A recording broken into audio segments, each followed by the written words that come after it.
One Zoroastrian tradition requires vultures to keep ancient death rituals alive. As late as 40 years ago, bodies could still be found atop the Tower of Silence in Yazd, Iran, which was slowly being destroyed or torn apart by desert vultures. In Zoroastrian tradition, once a person dies, his body can immediately be contaminated by demons and become impure. So to prevent this infiltration, Zoroastrians purified corpses by exposing them to the elements and local birds on flat towers called Towers of Silence or Dakma in the desert.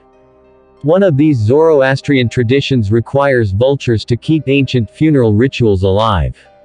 In that tradition, corpses were believed to pollute everything they touched, including earth and fire, so lifting corpses into the sky for vultures to devour was historically the only option. Bull urine is used to clean the body before tools, which are then crushed, or used to cut clothing. The corpse was then placed on top of the Tower of Silence, so that no living creature could be tainted by it. According to a tradition dating back more than 3,000 years, corpses were arranged in the tower in 3 concentric circles. Men are placed in the outermost circle, women in the middle, and children in the innermost circle. The corpses were then left until their bones were bleached by the elements and stripped naked by vultures.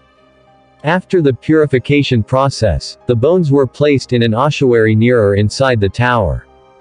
Ossuaries of this ritual were discovered in the 4th and 5th centuries BC. Similar dakmas also exist outside Mumbai, India, although the most prominent, Tower of Silence, is in Iran. However, as Iran developed and urbanized, dakma became closer to city limits, greatly limiting its use. Since the 1970s, the use of dakma has been considered illegal in Iran, forcing Orthodox Zoroastrianism to adapt to new burial methods. Many Zoroastrian communities moved to burying bodies under concrete to prevent all contaminants.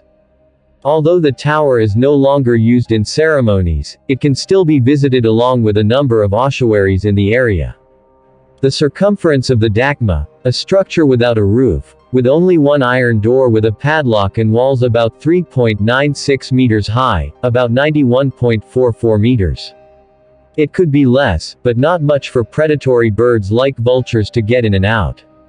The Tower of Silence structure has a high base, around 2.443.05 meters. The interior can be approached by a ladder provided to accommodate the body.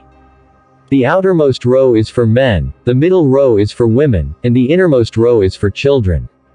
In the center there is a well, just a hole paved with several stone slabs, with a diameter of about 45.72 meters or less, according to the size of the dakma.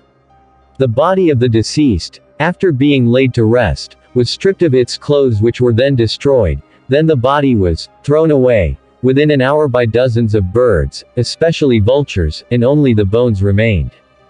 Then, this is moved into a well called a bhandar. Bones are generally left for several days to dry in the hot sun before being removed. So, where does the decay material go and what happens to it? 4 structures jut out from the interior of the dakma or Tower of Silence. This is a channel connected to a well or bhandar. At the far end of each canal there is another well, all of which produce 4, located outside the dakma.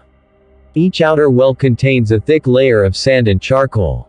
And the rotting material washed away by the rain will fill this filter material and stay there so that only water can pass through.